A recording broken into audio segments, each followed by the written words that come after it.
My first spiritual teacher was my mother.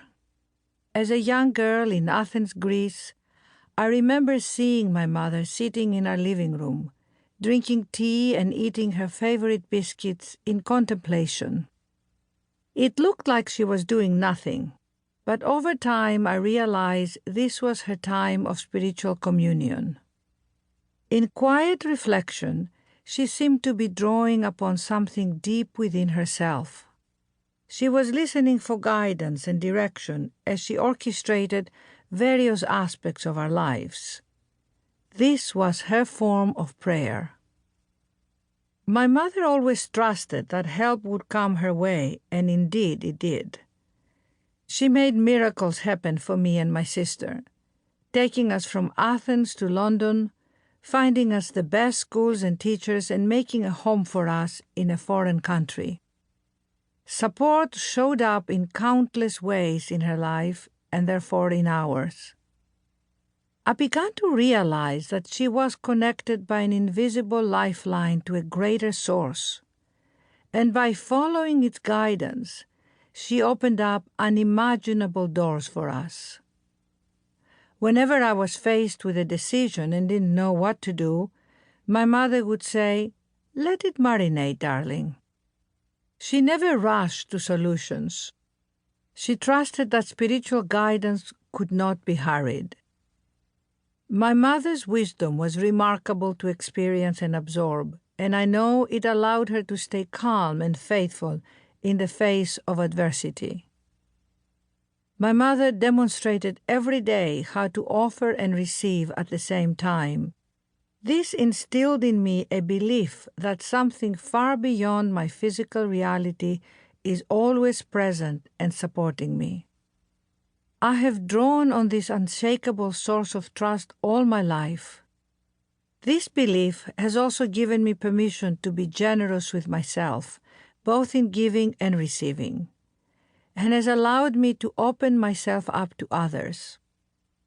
I have always found spirituality in connecting with others, and that's where I began to discover the power of my spirit, freely giving of my love and feeling a resonance with the world that further opened me up to a sense of oneness. Aside from weddings, baptisms, funerals, and Easter Sunday, we didn't go to church. My mother used to say, "Our home is our church."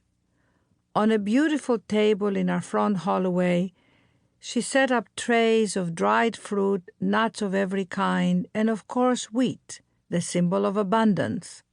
This was her altar. She extended a heartfelt offering to everyone that she met and a warm welcome to everyone who came to our home. Every day my sister and I would come home from school and sit with our mother in our little kitchen, eating a homemade meal and sharing how our day went. She called this our human communion. My mother continued to search for deeper spiritual knowledge and was led to yoga and meditation. She introduced me and my sister to yoga when we were teenagers. There we were in Athens, Greece, without a television, learning the practice of yoga. At the tender age of 12, the seeds of spirituality were planted in me. She also kept the book Autobiography of a Yogi by Paramahansa Yogananda, written in Greek, next to her bed, which became the book that led to my spiritual awakening later in my life. My father, a brilliant young journalist in Athens, was working on a manifesto for a new vision of Greece during the Second World War. He was arrested by the Nazis and held in a concentration camp for a year and a half.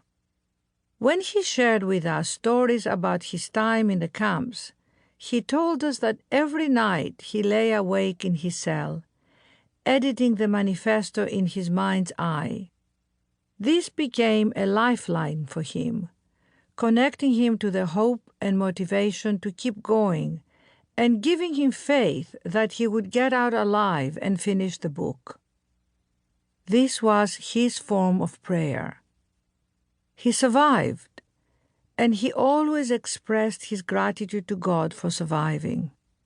Every night as he fell asleep, he would cross himself and say, "Doxa soi Theos," meaning "Glory be to God."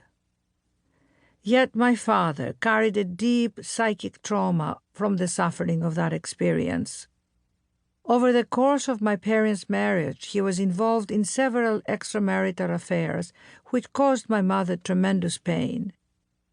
Eventually, she left him and raised me and my sister on her own. I always felt her pain, and as I would go to sleep each night, I would pray for my mother to receive help. A soft caress would touch my hand, and I intuitively knew that there was a presence there, looking after me. This was one of my earliest recollections of a connection to that presence, though I did not entirely understand it at the time. I didn't need to understand it in order to believe in it and be comforted by it. I just trusted it, the way I trust that the sun will rise in the morning. But like many of us, I discounted it as the years went on, and a long time would pass before I remembered it.